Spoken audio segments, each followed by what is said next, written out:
Well, according to Rory Hall at the Daily Coin via Silver Doctors, economic disaster is taking place right before your eyes. If we look at some of the dots that are beginning to line up, 2016 may not be a very good year for manufacturing, retail, or the economy as a whole. The U.S. economy is 70% retail, which is an unsustainable economic base any way you look at it. If the people that flip burgers next door to the big box store are one another's customers, and this is the majority of your economic base, how is this sustainable? Caterpillar, which has been one of the measuring sticks for China's growth, the mining industry, and construction around the world, is in trouble. And by the way, I remember several Webbot reports ago reading about Caterpillar not looking so good. And specifically it talked about heavy machinery and whatnot, as kind of what's happening here, an indicator of things aren't looking so good in the economic world. So all the heavy machinery being used around the world is going to kind of slow down noticeably. I remember it talking about that.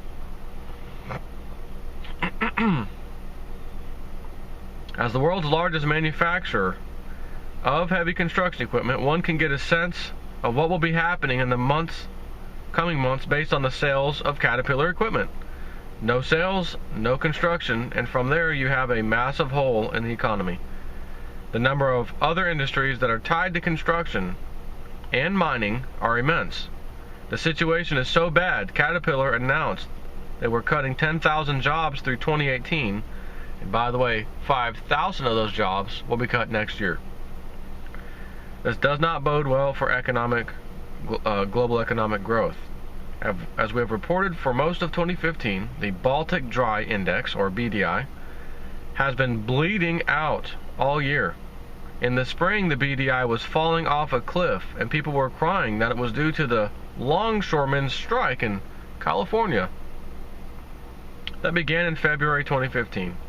This was simply not the case, as the BDI has continued to slide and on two occasions hit new record lows. The Baltic Dry Index represents the contact price for container ships that haul raw materials to China, India, and other manufacturing centers around the world, including the U.S. As these numbers tumble, this means no one needs this service. From my perspective, if manufacturing centers are not receiving raw materials, there must be a slowdown in manufacturing. So when you hear about these nonsense numbers that come out from the government, well, the proof is in the pudding. If the Baltic Dry Index is falling off a cliff, how could these numbers possibly be right? You know, the employment numbers, the manufacturing the job numbers, whatnot, it's nonsense. This is one of the first steps in creating an economy. There must be products made in order for stores to have products on the shelves. No products, no business, no economy. You can see a plethora of articles from a variety of sources on this topic here, and he puts a link. It is stunning how this index has tanked, and doesn't appear there will be a recovery anytime soon. So far, nothing being built, no resources being extracted from the earth to create steel, copper, and the other materials to build homes, businesses, and other structures.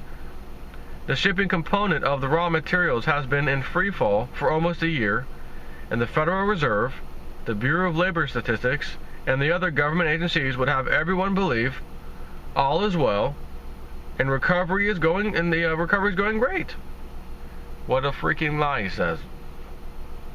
Another component that shows 2016 will be in for a rough ride is the Shanghai Containerized Freight Index, or the SCFI, which I'll nickname the Sci-Fi. Wolf Richter has done a marvelous job of bringing this index to light. Mr. Richter, or is that Richter, has written extensively about this index and has pointed a picture that is as bleak as the previous two indicators. the sci-fi, if you will, is basically the third leg in the manufacturing cycle. Raw materials have been dug out of the ground, Caterpillar, shipped to the manufacturing centers, BDI, and made into finished products to sell. And the sci-fi show us how much of the finished product is making its way to the market. Needless to say, this too has dropped like a stone for most of 2015. Once again, there's a plethora of articles from multiple sources on this topic. This is what Mr. Richter reported in October 2015. You would think that retailers, in the U.S. anyway, would be preparing for the spending season that begins in earnest in late November. This is not the case, according to these numbers. The latest weekly reading dropped another 1.7% from the prior week to 752.21, the worst level ever. The CCFI is now 30% below where it had been in February this year, and 25% below where it had been 17 years ago at its inception. The Shanghai Containerized Freight Index, or SCFI again, also operated by the Shanghai Shipping Exchange, tracks spot rates, not actual contractual rates, of shipping containers from Shanghai to 15 major destinations around the world. It's even more volatile than the CCFI. But being based on spot rates, it's a good indicator where the CCFI is headed. For last week, the SCFI plunged 5.4% to a new record low of 537.73, down 46% from where it had been at its inception in 2009 when it was set at 1,000, and down 52% from February. Shanghai Containerized Freight Index, a little chart for you, for your viewing pleasure. Not that any of this matters for stocks. What matters are central banks, and they have once again spoken. They're frazzled by these signs of unexpected. Love that word. I used to say that all the time early on. Such and such unexpectedly fell today. Job unexpectedly was not unexpectedly. Man dies unexpectedly when his head is completely chopped off. Unexpectedly, of course. What? Right? I mean, that's how insane this nonsense is. They're frazzled by these signs of unexpected deterioration. Even China's official GDP growth rate at 6.9%, inflated as it may be, is now down to the worst level since the financial crisis. That leaves the end user, the retail market. What's happening there? According to the latest Bureau of Labor Statistics report, the U.S. piled on 211,000 new jobs. Woohoo, we're saved. Well, if you look at the reality of what these numbers actually represent you will find some startling revelations, like over 300,000 part-time jobs. You find the labor participation rate continuing to drop. Labor participation is the number of people of working age, which is 16 to 54, and that number has fallen throughout 2015. It is now somewhere around the mid-1970s level participation. Has the population of the U.S. increased since the 1970s? Well, why aren't these people working, right? Why do they not have a job? How can an economy experience a recovery, 2015, when it continually loses its workforce? What about retail sales? Is anyone selling products that aren't being manufactured or shipped? Apparently not.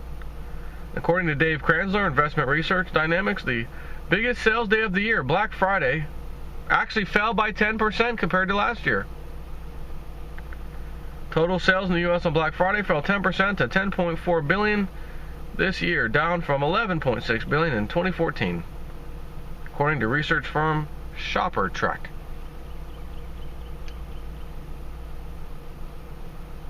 So, this is quite a long article, but it says if you add all this together, it can only mean one thing. The Federal Reserve knows exactly how to steer an economy and have done a hell of a job since the 2008 financial crisis began. quantitative easing, 0% interest rate policy have worked like a charm. The recovery is in full swing with full employment, according to the Bureau of Labor Statistics, with a mere 5% only being unemployed. The Dow Jones Industrial Average is in great shape, and the people are spending. What a joyous time. He says, now slave, get back to work, if you have a job. And make sure you save some energy for your other part-time job, as you will be going to those jobs later today. Full employment, as defined by the Federal Reserve, is 2 or more part-time jobs for everyone, generating enough income to pay taxes, insurance, and just maybe a mortgage or rent. Are you shocked to learn that? Nope, because you already knew that. They cook the books. The numbers are always wrong. The Federal Reserve itself has had to change what it bases or what it gets its inflation numbers from. In other words, did we see any inflation? These are the things we look at out in the world. And they've had to change them over 20 times in the last 20 or so years. We used to look at this, we don't look at that anymore. Now we look at this. We used to look at and then that, another year later, we used to look at that, but now we look at this, and this, and this. And then the next year, we used to look at this, this, and this, but now we're looking at this.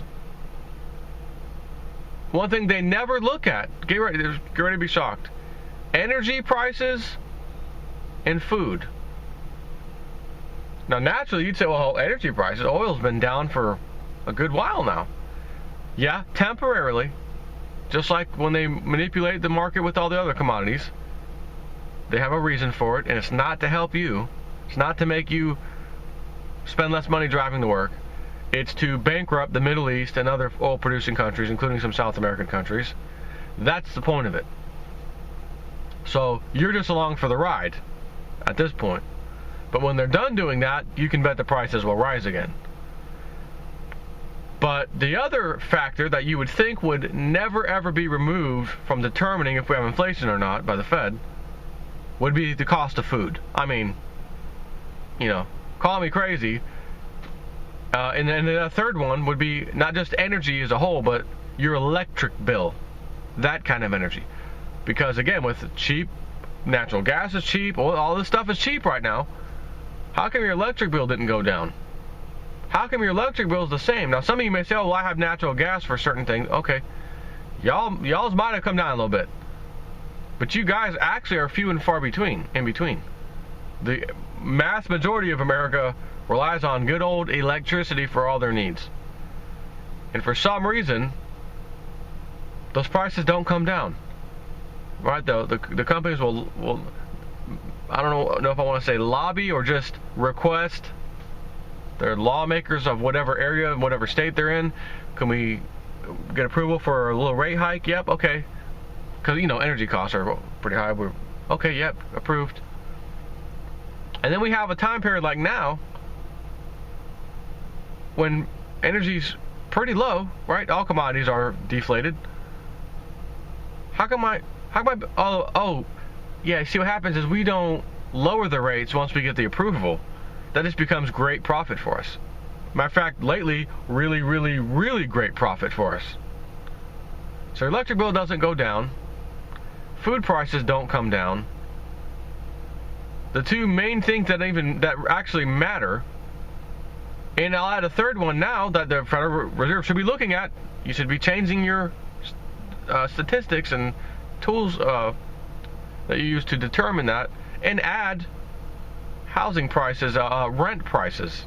How much does it cost to rent a place these days? I don't know if you've been following anything in California, but they're calling $700,000 homes as like shanties and shacks.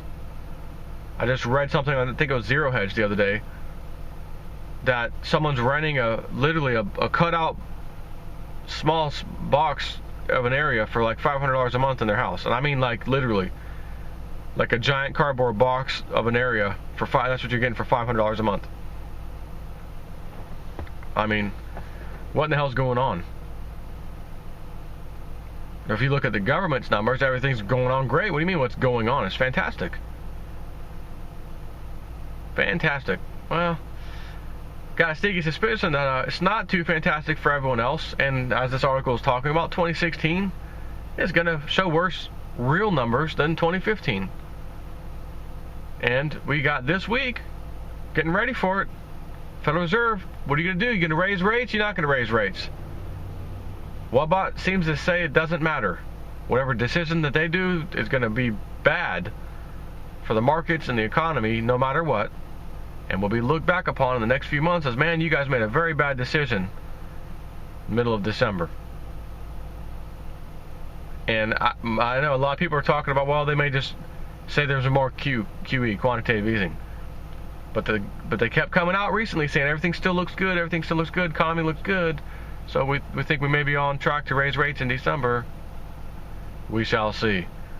You see, because if they keep saying that and then this week comes and they don't do it, no, not yet. They're showing that they're a fraud. If they do it and raise rates,